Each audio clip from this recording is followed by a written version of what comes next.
So I'm going to do a presentation. It covers some of the kind of areas that Fiona forwarded me some of the questions, and I kind of thought I'd do a little bit of an overview just on groundwater.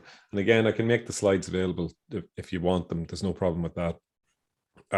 Some of it is a little bit technical, but I'm not going to do the technical stuff. It's really just to talk a little bit about give you some frame of context for thinking about groundwater, I suppose.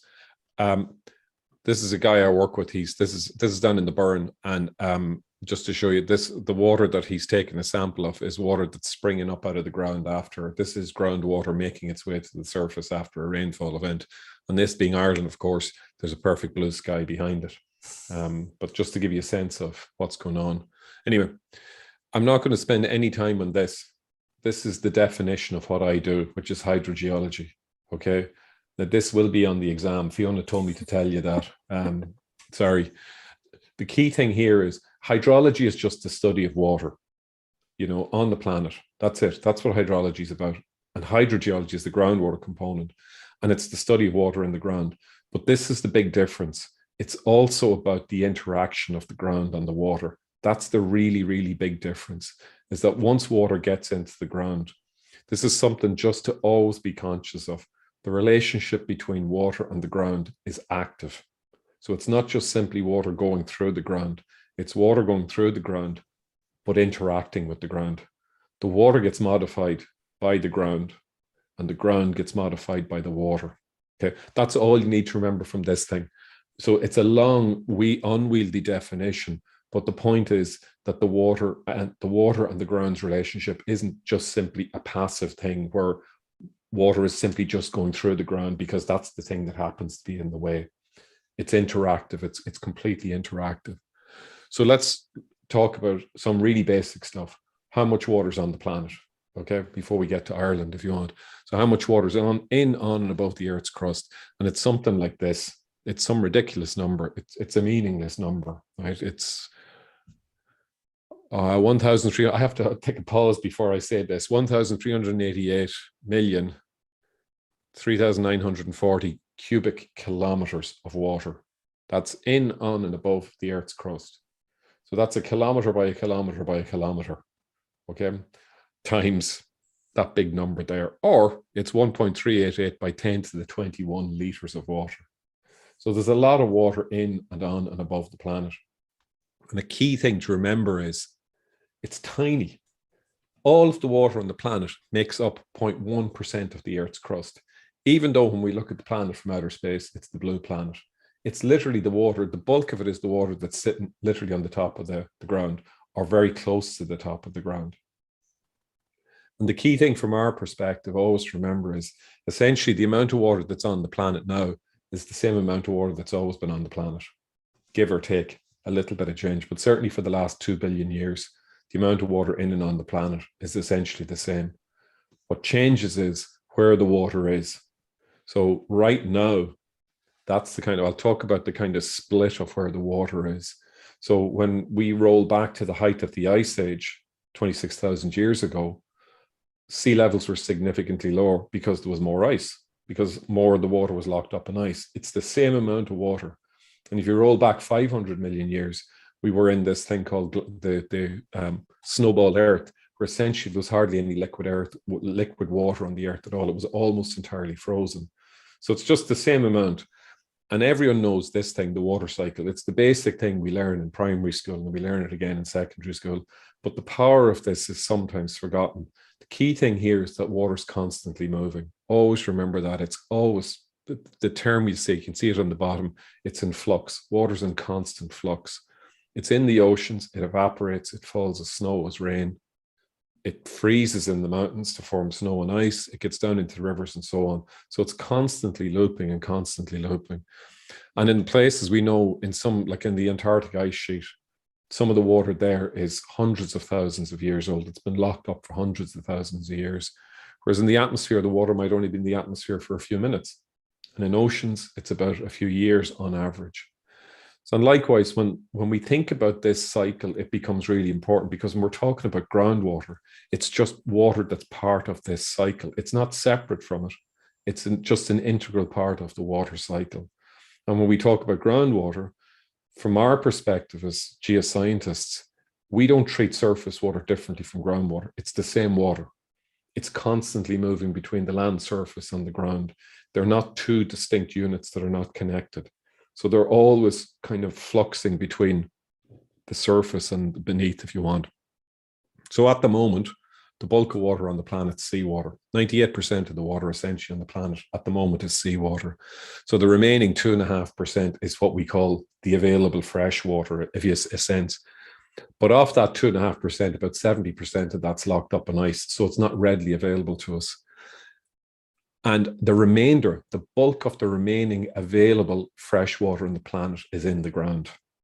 Because if you look at rivers, lakes, the atmosphere, all living things, the soil and permafrost, that's only 1.2% of the available freshwater. The largest single freshwater resource on the planet is the stuff that's underneath our feet. Okay, the groundwater. And water itself is really interesting. We could spend days talking about water. But one of the key things that's interesting, particularly about water, is that it's a solvent. It's called the universal solvent. Like, this is what we know.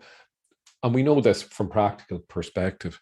More substances dissolve in water than in any other liquid, right? More substances will dissolve in water than in anything else. So that's why it's called the universal solvent.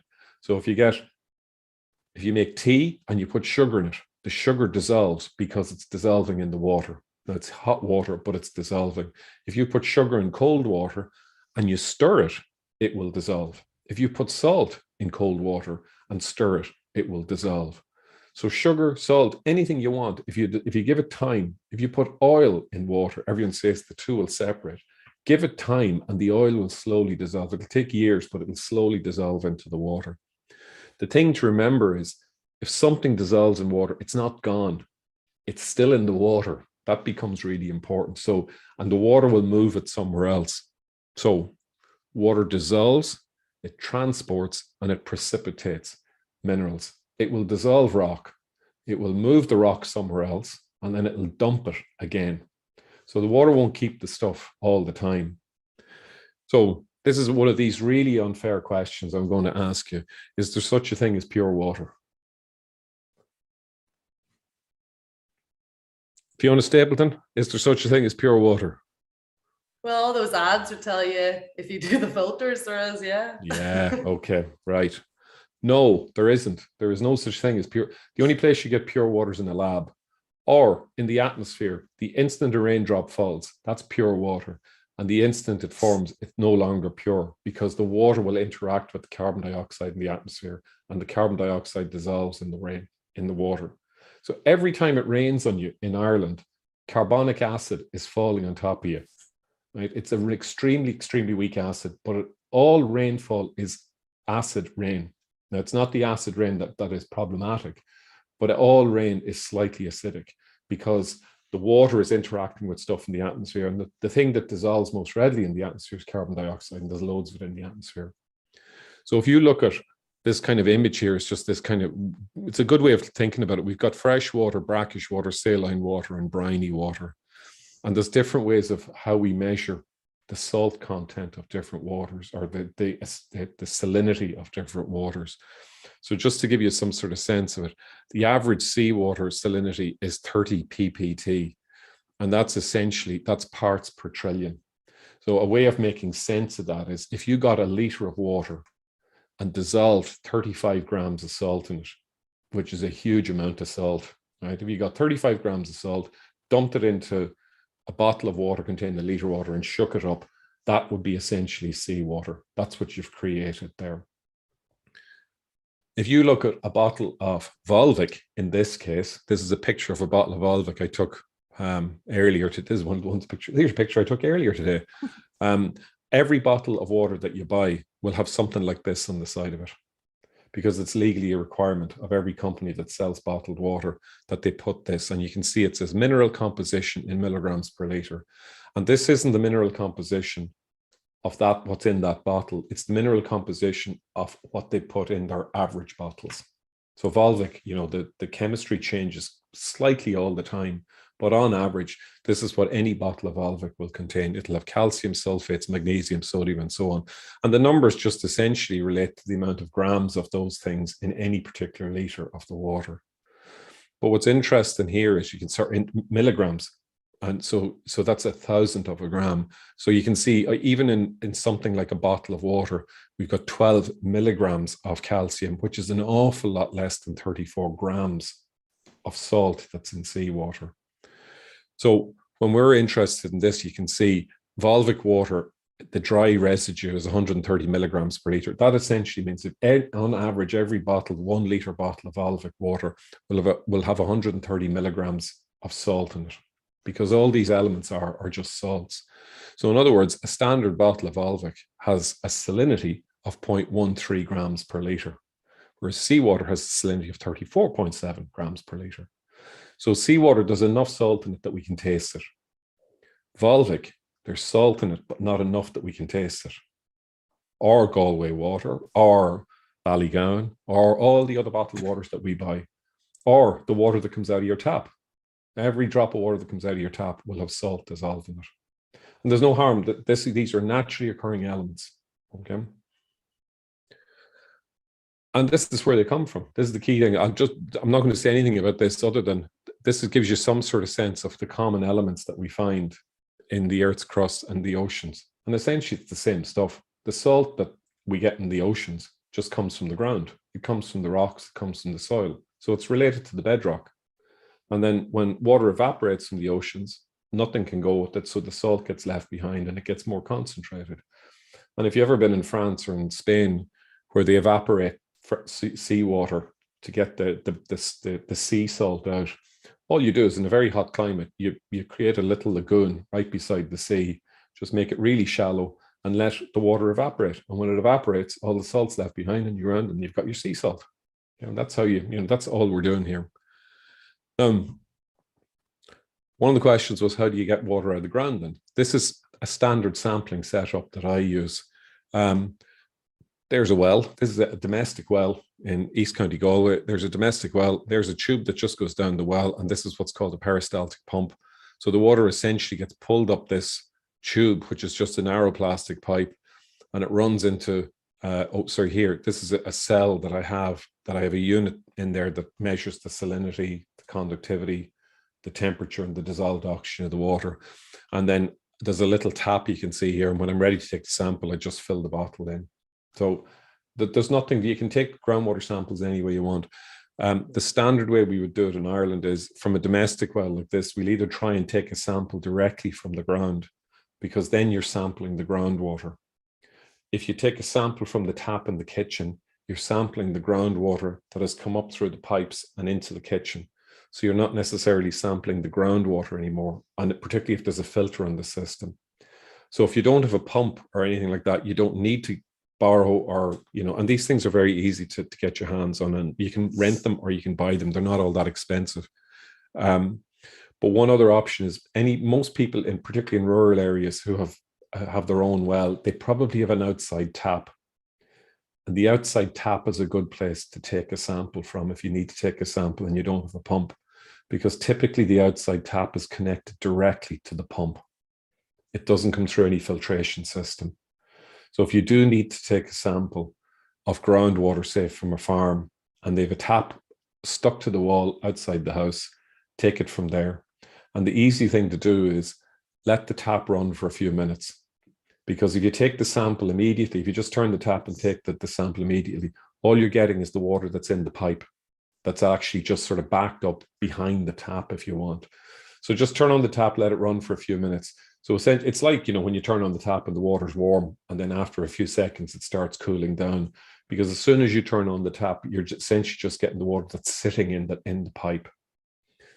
Now, in an ideal setting, if you're doing this for a regulatory thing, there are different ways we will take samples to ensure that we're getting a sample from the tap, which is a different thing than taking a sample from the ground. Because the sample from the ground is that's the raw water that's in the ground. Whereas the sample from the tap is probably what people are drinking. And, sometimes there's a difference in the chemistry. And sometimes the problem can be that there's an issue with the piping that connects the pump to the house, rather than the groundwater itself, sometimes. So we can't always presume, say, if you take a sample in a house and if there's an issue, that it's because there's a problem in the ground. It might be something, it might be, but it might also be that there's a problem with the piping or the connection, or it could be that, and this happens quite a lot in Ireland, is that frequently the septic tank might be too close to the pump. So the aquifer, the system itself isn't contaminated, but some of the effluent from the septic might be leaking into the well, and that's what's getting pumped up. So it's not necessarily that there's a groundwater problem. It means there's a connection problem, or that just something needs to be sorted out. Okay. So if we typically, when we take samples, this is what we're looking for. Again, don't worry about the details on this. These are what are called the major anions and cations. So again, if you look at, they've got Na, Ca, Mg, K, SO4, and so on. So sodium, calcium, magnesium, and potassium on the plus side, sulfate, chloride, bicarbonate, and carbonate on the negative side. And these are the things you'll see on the back of the bottles, you know. And the reason we look at these is more than 90% of stuff that's dissolved in groundwater is this, or these things, is, you know, the bulk of what's dissolved in groundwater is sodium, calcium, magnesium, potassium, sulfate, chloride, bicarbonate, and carbonate. More than 90% of dissolved mass, that's what we call this. Anything that's dissolved in the water is going to be made up of some combination of these things. And that's why these things are the ones that appear on the bottles, because they're the things that occur most commonly in groundwater everywhere. And the key thing is they don't make up all the water. The other 10% is all the exotics. And it might be that the other 10% is where the problems might be.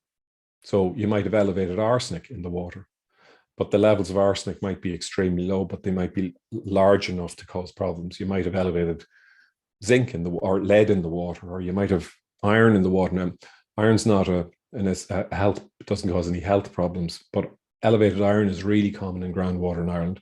Elevated manganese is really common in groundwater in Ireland. They have no health implications whatsoever. But if you wash white t-shirts, they'll slowly go grey.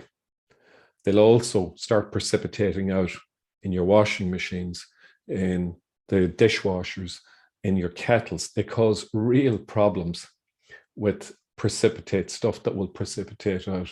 And again, people report about those is that they'll cause problems with the stuff that they wash, but also they wear out dishwashers and they wear out washing machines much more quickly. Anyway, just as a by the way. So again, there you go. There's the elements again: calcium, sulfate, magnesium, sodium, bicarbonate. That's why these things are on the bottles, because they're the most common things we see in all the water, essentially. But one thing that we do is if we get a sample, and again, I'm not going to sweat the details in any of this, is if you take a sample of water from the ground or from a stream and you get the chemistry done, you look at those major anions and cations, what you can do is essentially you can fingerprint the water. So, and we plot them on these types of diagrams. And again, don't worry about what these are. This is the key bit in the middle, the kind of diamond shape bit. Can you see my cursor moving there? Sorry, I presume you can you? Can you see the cursor moving? Can you see that? Yep. Sorry, I was giving you a thumbs up, but I think you're sharing your screen, so you can't see me. No, I can't see. Yeah, I can't. Sorry. Yeah. No, really, yeah, but yeah, we can see perfectly. Oh, no, that's fine. I look like an angel as well. Okay. So each one of these little symbols is a separate water sample, and you can see in this particular case, I can't quite remember, but I think there's about 20 samples on this diagram, but these are all from wells in a particular area. This is for a project I worked on a few years ago. And you can see generally the water is pretty much all the same, but you can see there are a few that there are variations. You can see this sample is different than all the other ones, and these two are different, not as different, but the bulk of them are in here. So we were able to identify just from this first pass where the ones that were likely to be problematic were going to be located, whereas the bulk of them are actually pretty much all the same. You know, they were just sort of essentially, no matter what, their chemistry was essentially the same. But if you have all the anions and cations taken, just those major ones, that list we can use. And again, what I can do is if you do need the information, I can send you a link to a tiny piece of software which is free from the USGS, US Geologic Survey, which you can download. It is tiny. It'll download in about a second onto your machine. And if you have data, you can input it and you can make these images. They're very crude, but they work really well. And it's free. It's completely free software. The only thing is it won't work on Apples. It'll work on every PC, but it doesn't work on Apples. Okay. But I can send for you on the link for you. So I'm not, again, don't worry about the details here. That's the kind of water chemistry bit. Now let's talk a little bit about the kind of the other side, which is, you know, aquifers, how we define water in the ground. And normally what I would do is here, I tell you what an aquifer isn't before I tell you what an aquifer is. So I'm just going to tell you this. An aquifer is not an underground lake. That's it. If I hear any of you ever saying an aquifer is an underground lake, I'll publicly shame you. With my students, at least I can tell them I'll fail them, but I can't with you. But in Ireland, in law, this is what an aquifer is. It's a subsurface layer of, or layers of rock or other geological strata of sufficient porosity and permeability to allow a significant flow of groundwater or extraction of significant quantities of groundwater. That's how they're defined in Ireland. Now, if you go to the north, they're defined differently. If you go to France, they're defined differently. If you go to the United States, every single state will define aquifers differently. Okay? So here's the, I'm going to blow your minds. There is no, aquifers don't exist. They're like the horizon. Okay? Everyone knows what the horizon is. If you stand at the beach and you look at the horizon, you say, isn't that a beautiful horizon? And I say, well, what is the horizon? Can you go to the horizon? You can't, but everyone knows what the horizon is. So likewise, aquifers don't exist in nature. There is groundwater everywhere, absolutely everywhere in the ground. We define aquifers purely on whether we can get sufficient water out of them for our need. Okay, so everywhere you go where aquifers have been defined around the globe, it's about two things. It's about storage and it's about supply. In other words, if you drill a hole in the ground, can you get sufficient water for a sufficient period of time? So is there enough water in the ground? And can you keep taking it out for a sufficient period of time?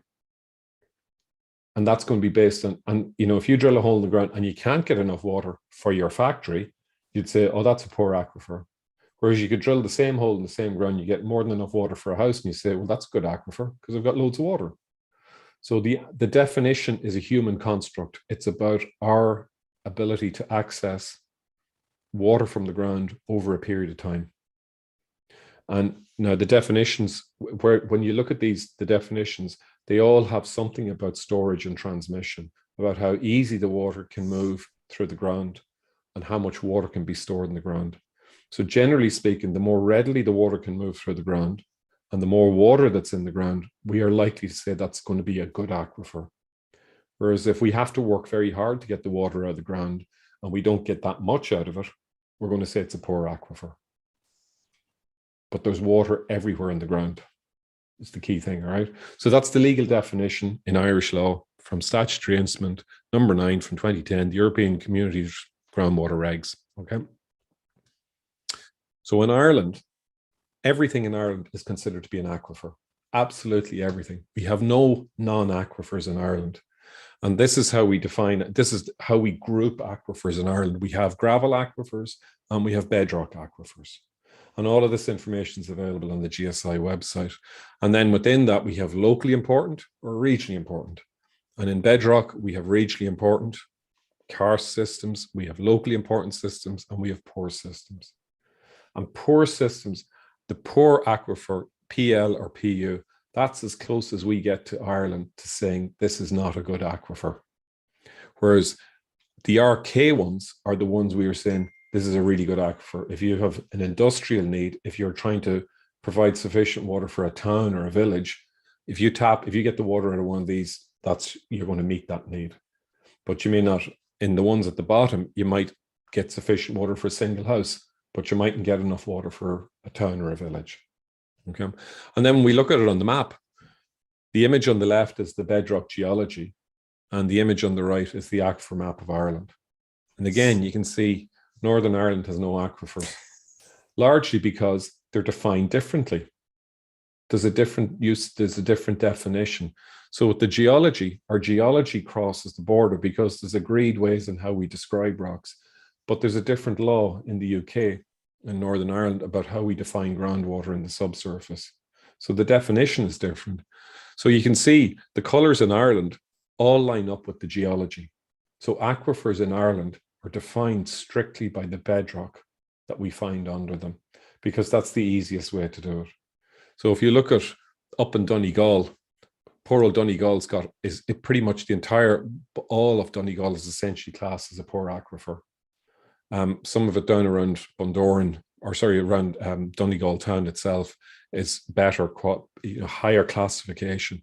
Whereas if you come down towards the Burren, say for example, this swathe from running down through Mayo, East Galway and into the Burren and into Clare and North Limerick, this kind of turquoisey color that you can see here, these are the regionally important karst systems.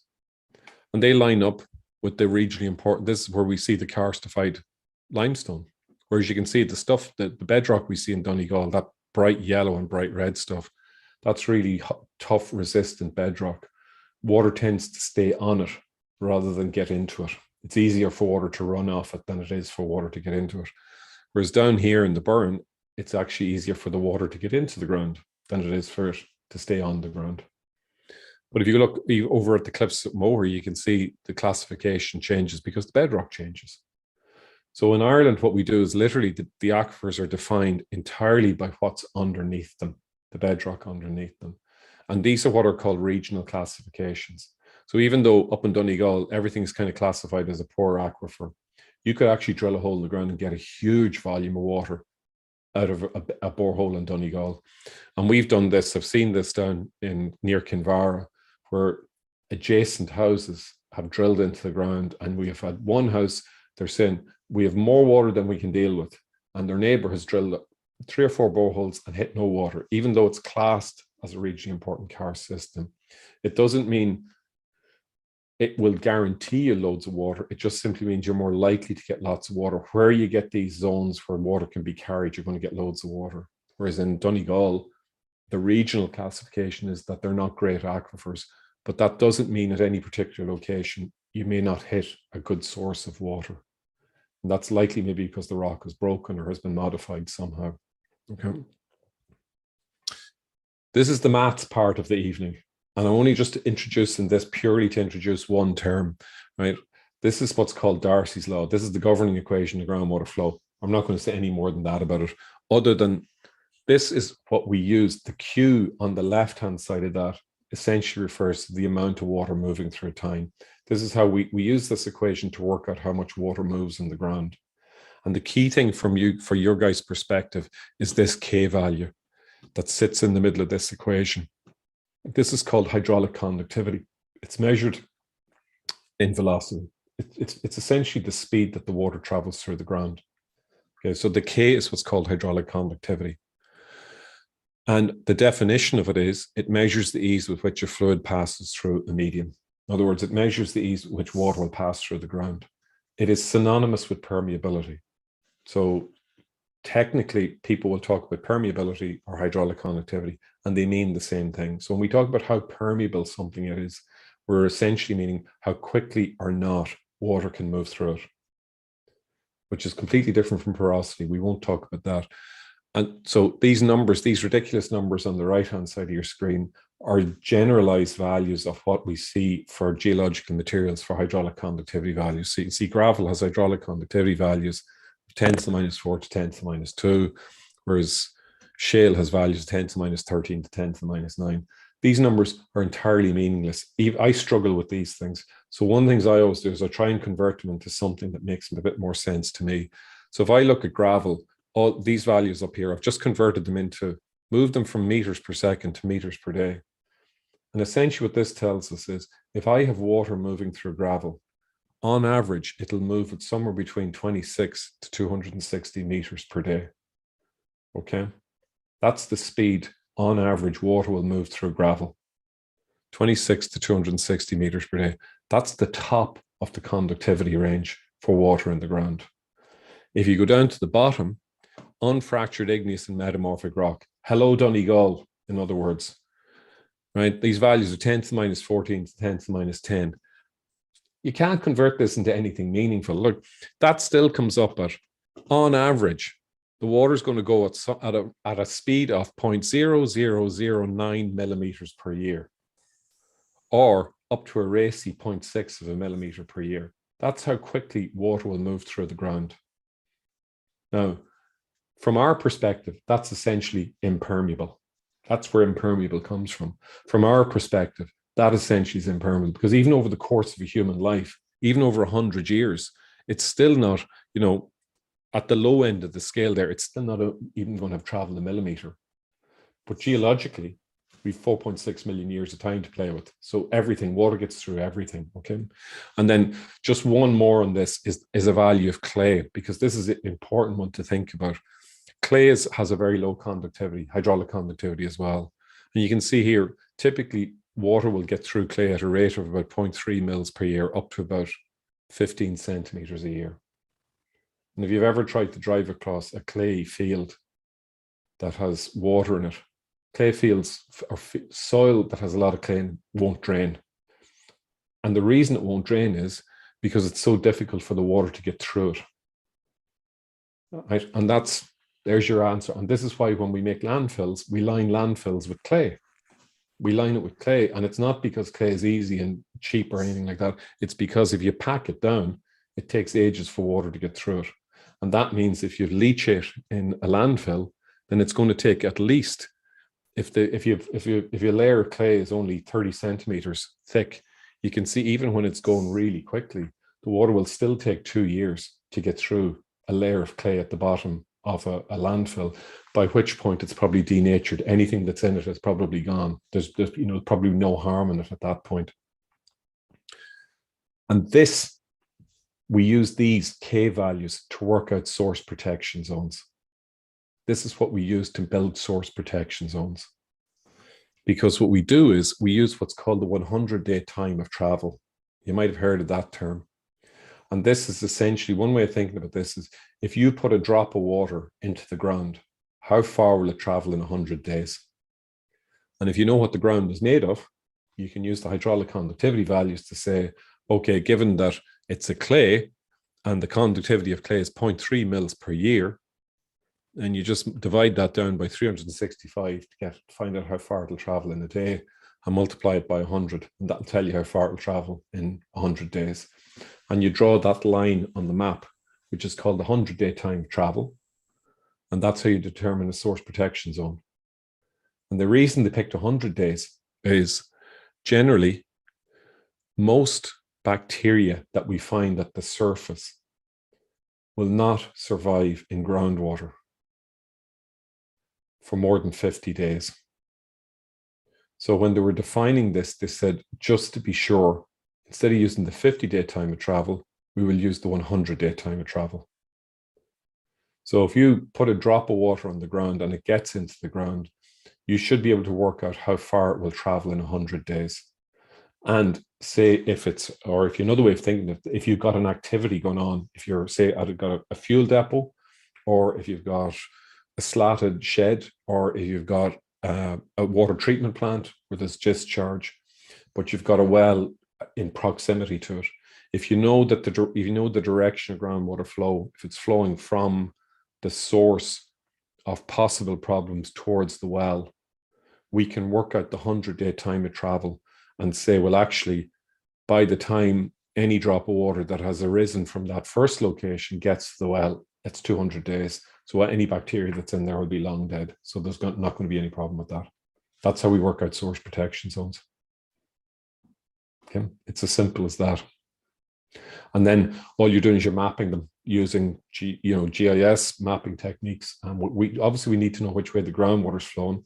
That's easy to do. Once you know the direction of groundwater, you just work out backwards from your point, based on the hydraulic conductivity of the system, how far any single drop of water, and therefore any single drop of contaminant, could travel in 100 days.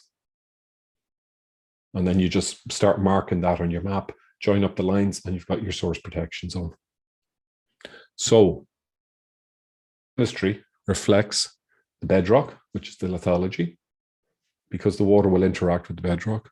It reflects soils, because the soil sit on top of the bedrock and the water interacts with them. It reflects time.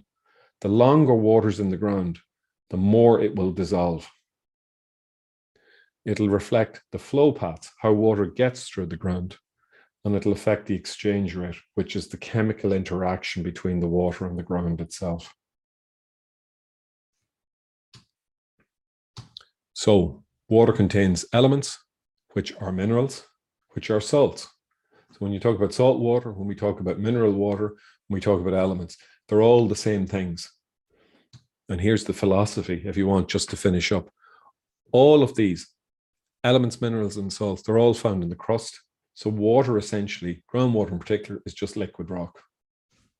And to finish with a flourish, the sea is around us, but the river is in us.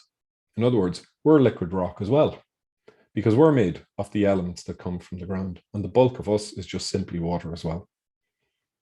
That's me. I'm done. That was brilliant.